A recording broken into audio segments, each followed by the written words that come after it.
Today we're going to talk about the Night Huntress series by Jeaniene Frost. So there are several things going on with this series. First, there are 6 books that are out so far.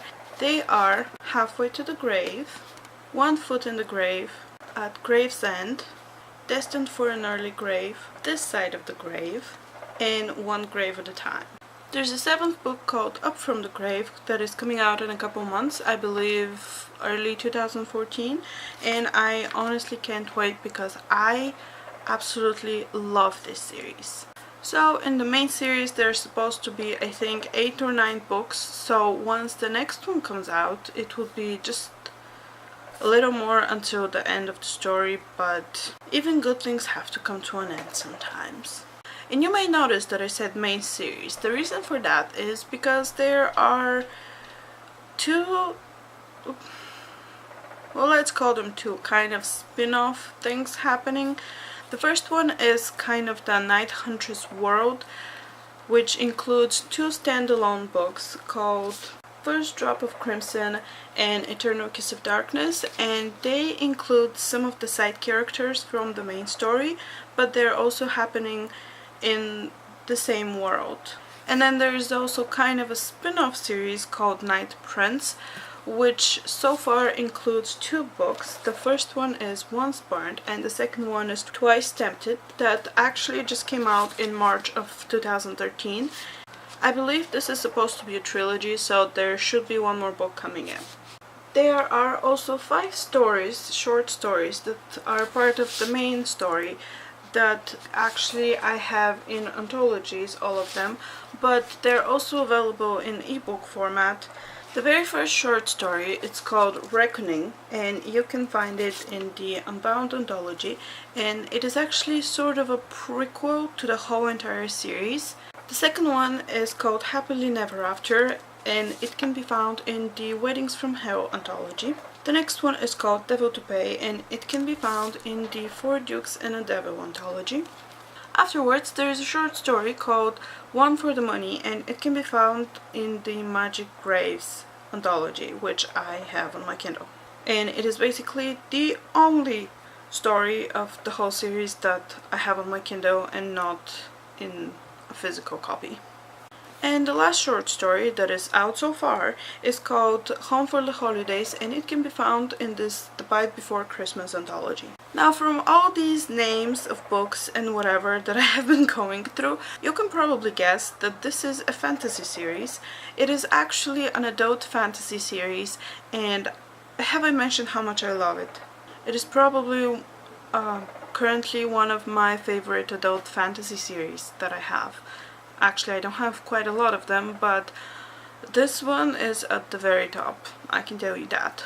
Now, there's a particular order that all of these go in, like the main series, the short stories, and the spin-offs, the standalones, and the Night Prince. They all go in an order, basically in publication order, is how the chronological order of the story is. And you can read them individually, or you can read them all together in order, and you can still get a full spectrum of the story, which is actually kind of great, except I really like reading everything in order, so I'm very happy that I actually have all of these to read in order. But enough chit chat, let me tell you what the story actually is about. So the very first book is called Halfway to the Grave, and in it the main protagonist of the main series is called Kat Crawfield, and she is a half-breed. She is half vampire, half human, which is extremely rare in this society, and ever since she was 16, when she found out she was half vampire, she has been hunting vampires and killing them to revenge her mother, because her mother was, for the longest time, she has believed that her mother was raped, and that's how she was conceived. And then she meets this person, and he trains her how to be better at this, and basically how to be a better hunter of the undead. Now, throughout the series, she is so good that she gets a nickname called the Red Reaper, because her hair is really red, like dark red. That's her distinguishable feature, her red hair, and she has killed so many of the undead that everyone calls her the Reaper, so she's the Red Reaper. So throughout the series, she hones her skills and she becomes really deadly, and she learns more about herself and about this undead world that she's a part of. And she goes on multiple war type things. One of the reasons why I like this series so much is because the main character, Kat, she is just such a kick-ass, strong warrior woman, and that is really inspiring. She has been dealt a really rotten card in life, and instead of whining about it, she goes out and she learns how to fight, and she learns how to kill the bad vampires, and she learns how to protect herself and those she loves, and she learns how to protect humanity from what they don't know is haunting them during the night. And she's just an inspirational character. And also her male counterpart, Bones, who is like the perfect match for her. He is also very strong and like a kick-ass warrior type person, and their chemistry is just unbelievable. And there's some pretty cool side characters as well. They're little family almost, made out of friends who are really close and also some real family. So yeah, we have best friends and sires and frenemies almost, and it's just really a really good bunch of people.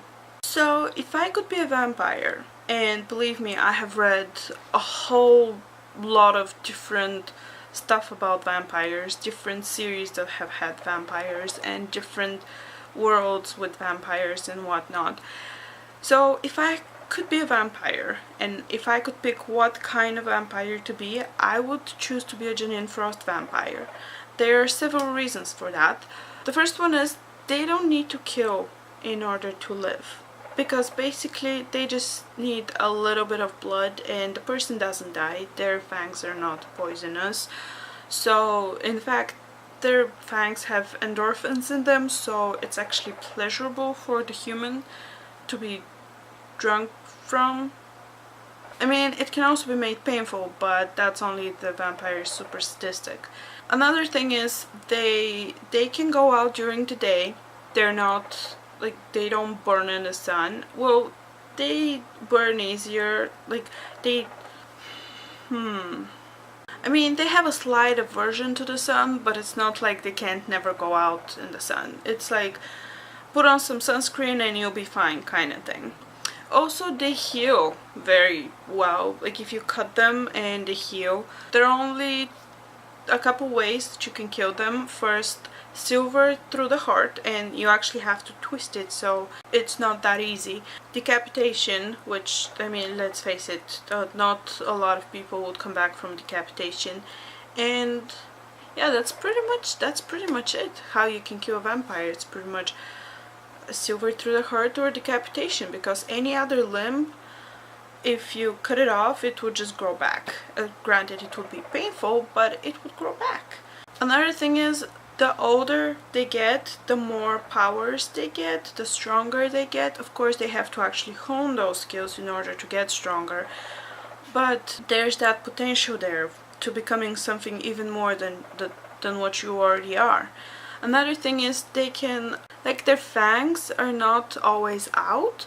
They only come out when, pretty much when they're hungry or horny or angry. Yeah, and another thing that happens is their eyes glow green, again, in one of those three situations, or even if they just want to. Or if they're hypnotizing someone, then their eyes glow green too. So they can hypnotize people, and there are some people who are actually immune to the hypnotizing power of the vampires. Or if you drink vampire blood, you don't get to be hypnotized, or just little details there. But there's just so many more cool things in these vampires than bad things, and I really like that.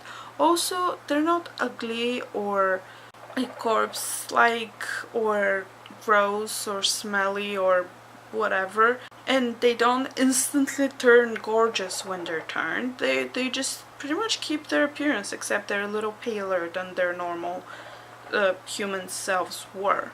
They don't have heartbeats, they don't have to breathe. They can share power with another vampire, like a power legacy type thing, if they share their blood with that vampire and they will the power out through the blood. So you can't just steal their powers. So yeah, overall they're pretty cool. Now there are other kinds of creatures that you can find in these books, and the first one that I'm going to tell you about is actually a sister race to the vampires, and that is ghouls. Now they're a little harder to kill. With them only decapitation works and they're pretty much immune to everything else. We don't really know much about them. I mean, we learn a little more throughout the series, but since our main character is half vampire, we kind of tend to stick with the vampire population more than anything else. And ghouls are just there on the side. And then there are also demons that we encounter a very, very little amount of time. It is actually pretty much one of the books and one of the short stories where we see there are two different kinds of demons. One, they can possess people, and two, they're actually shapeshifter demons. But we don't really see them a lot, so... And of course there's humans. There's always humans. So yeah, this was a spoiler-free review, so it is not very enlightening because I don't really want to go in much detail if you haven't read the books. But overall, I really like them. They're action-packed, and, well, keep in mind that there are adult books, so there are quite a lot of R-rated scenes in them. And kick-ass warrior lady. Yep, can't go wrong with that. Really can't. So I think that was it. If you have any questions about the series, I would be more than happy to answer them because I absolutely love the series and I have read it multiple times.